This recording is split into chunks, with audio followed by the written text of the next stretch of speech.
When my wife and I were expecting our second child, we were very excited, but we didn't know what to name our second child. Now, every set of parents goes through this game. They want to choose a name for their child that's not too common, like James or John, but not too weird, like Horatio with 3 R's and a silent Q.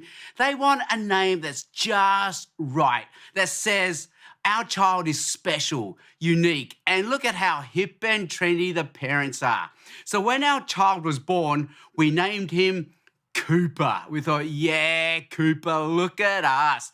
But that year, Cooper was a top 10 name in New South Wales.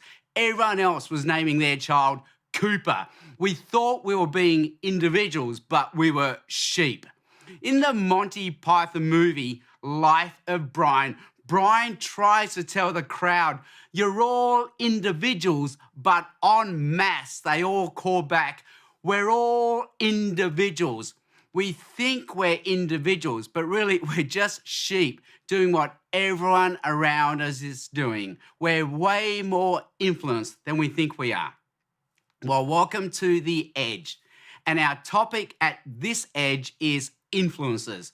Why are we influenced and what can we do about it? And here I've got 5 things to say. Number 1, we're more influenced than we think we are. Now, this is Nicholas Christakis in a very famous TED Talk, The Hidden Influence of Social Networks. And in this talk, Nicholas Christakis says, we behave like those around us behave. We feel like those around us feel. And so if those around us smoke, we're more likely to smoke. If those around us are happy, we're more likely to be happy. When I was in high school, I hated having to wear the school uniform. I could not wait to get to university where I could wear whatever I wanted. But when I got to university, what did we all do? We just wore what everyone else was wearing. They did this experiment with university lecturers where as the university lecturer was teaching, they got half the room to look like they were really paying attention. They made eye contact, they took notes, they smiled, and then they got the other half of the room to look like they were not paying attention. They looked down, they didn't take any notes, and they found the lecturers would subconsciously gravitate towards the room that was paying attention. We're influenced by what's going on around us. So why is this? Well, number 2, because we want to fit in. A little while ago when I gave a talk just like this to camera, this is what I chose to wear. But then my boss, Mark Leong, rings me up afterwards and says, Sam, what were you wearing on camera? You can't wear this. But then I said, hey, it's the white t-shirt under the blue business shirt look. Everyone is wearing it. And Mark says, no one is wearing this look. So I went on Google just to prove Mark wrong. But Mark was right. No one is rocking this look, except if you're a 90s sitcom character and if you're Woody Allen. So I was wearing exactly the Woody Allen look. So the next time I appeared on camera, I chose this shirt to wear. But again, Mark rings me up and says, Sam, what are you wearing? No one is going for this look. I need help. I need my boss, Mark, to tell me what to wear. I need to be influenced. And we're all like this. We need to know what everyone else is wearing. I mean, is it the long shorts or is it the short shorts? Because I don't want to be wearing the long shorts if everyone's wearing the short shorts. And I don't want to be wearing short shorts if no one else is wearing them. Is it the curved brim or is it the flat brim? Because I don't want to be wearing the curved brim if everyone's wearing the flat brim. And I don't want to be wearing the flat brim if I'm the only one doing it. And is it Speedos or is it board shorts? Because when I was in primary school, it was Speedos. But when I was in high school, it was board shorts. But when I was in university, it was Speedos again, but now it's board shorts. So which one is it? Because I don't want to be wearing Speedos if everyone else is wearing board shorts. We just want to fit in. Why? Because number 3, we also want to be liked. Now, for a long time, I refused to do social media. I've got nothing against technology, but I just didn't have the time. But my work said, you've got to get onto social media so we can promote the speaking events. So I got onto social media. And then once I was on social media, I'm thinking, wow, this thing is amazing. So suddenly I was only on social media. When I first woke up, I was on social media. At work, I was on social media.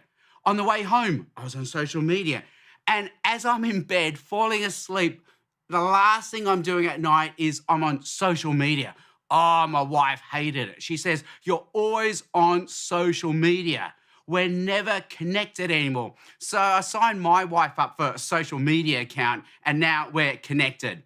But we all know how social media works. We put up the post, but it's all about the likes. There's no point posting if you're not getting any likes. And so that's why we're checking back in. How many likes am I getting? And if we don't get enough likes, we quietly delete the post because it's embarrassing not getting any likes. It's all about the likes.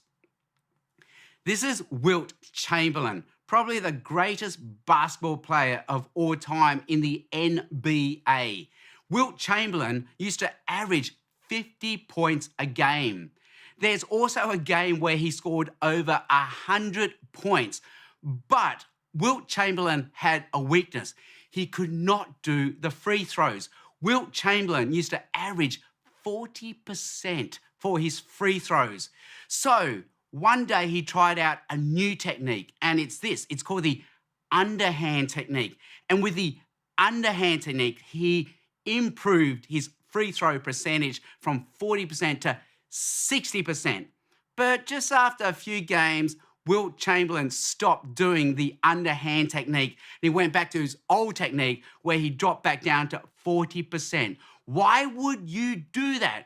Well, because this underhand technique looks silly. It's called the granny technique, the granny throw. And even Wilt Chamberlain said, I just didn't want to look silly. Malcolm Gladwell, in This American Life, in this episode called Choosing Wrong, he says we choose wrong. Why? Because we would rather be liked than right. But what's the problem with this?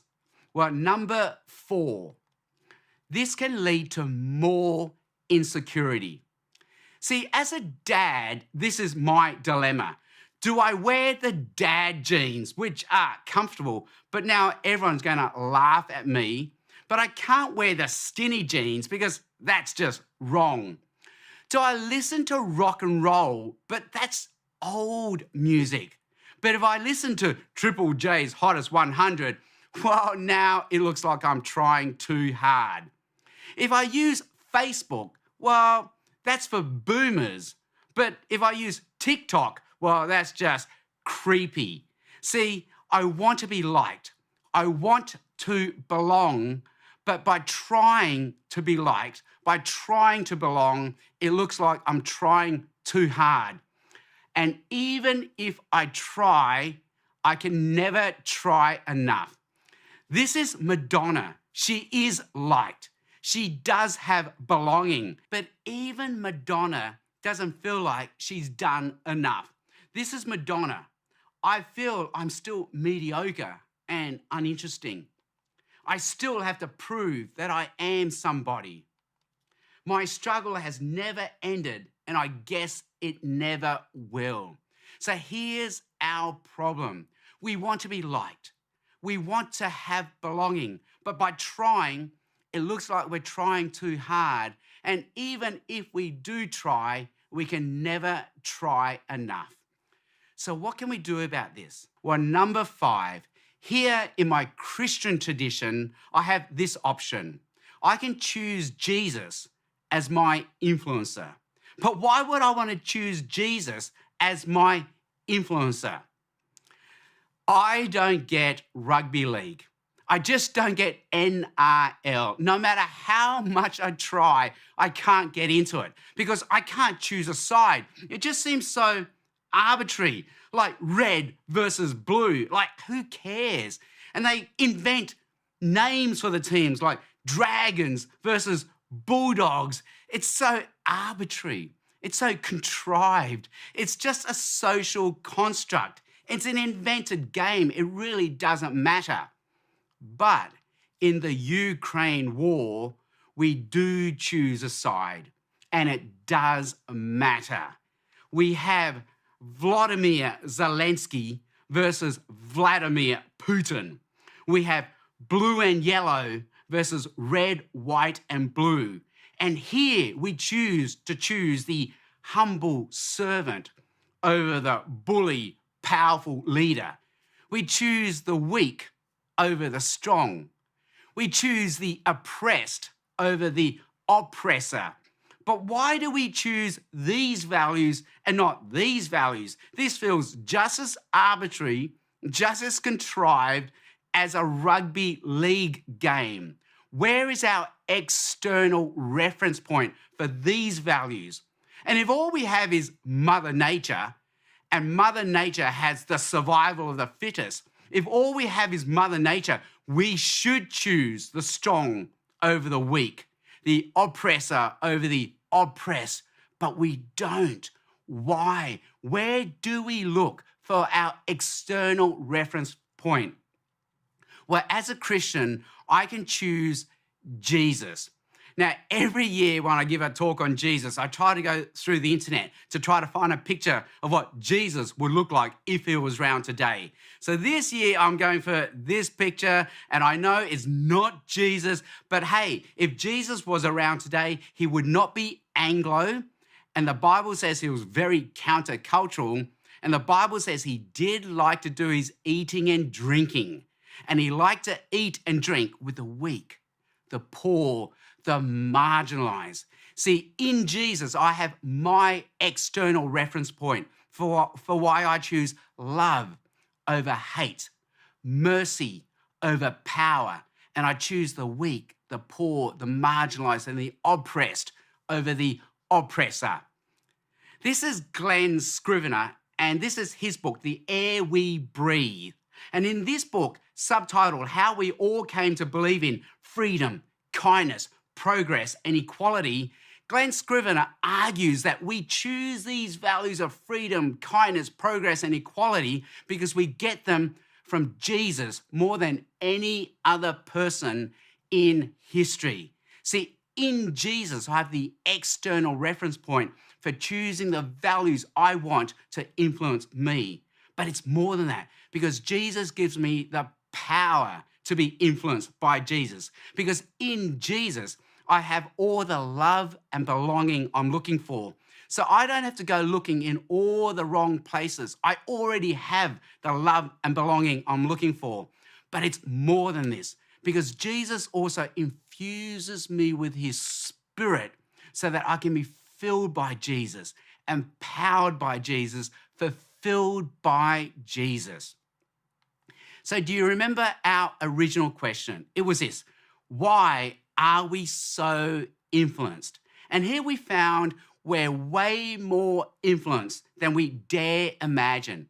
But that's not a bad thing. We can be influenced not just by bad ways, but also by good ways. It all depends on where we find our love, our belonging, and security. Now, I was born in Hong Kong, but I was raised in Australia. And that means to the Asians, I can never be Asian enough. And to the Aussies, I can never be Aussie enough. And no matter how much I tried, I couldn't be Asian enough. And no matter how much I tried, I couldn't be Aussie enough. But that's okay, because in my Christian tradition, I have Jesus. And in Jesus, I have all the love and belonging I'm looking for. And also, Jesus likes me just the way I am. And more than that, because I have the love and belonging I'm looking for, I don't have to go looking in all the wrong places. And more than that, Jesus empowers me to be more like Jesus. With Jesus, I'm not just influenced by Jesus, but I'm also infused, filled, and fulfilled by Jesus.